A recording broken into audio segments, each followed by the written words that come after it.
In this video, I'm going to show you how to get Oanda API. Now, the first thing you want to do, you want to go to developer.oanda.com, and then on here, you want to click on documentation. After you do that, it's going to take you to a separate site which says getting started, and then in here it's going to tell you all the steps you have to take. So first, you have to actually get your trading account so you can try a free demo account or open up a live one. Click on either of these two links, whatever you'd like to do. It's going to take you to a separate page where basically you can create your account. So again, either a demo one or a live trading one.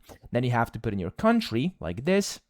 There we go. And then you're going to be basically put to the website where you can go ahead and create your accounts, either demo or live, it doesn't matter. You can use whichever one you want.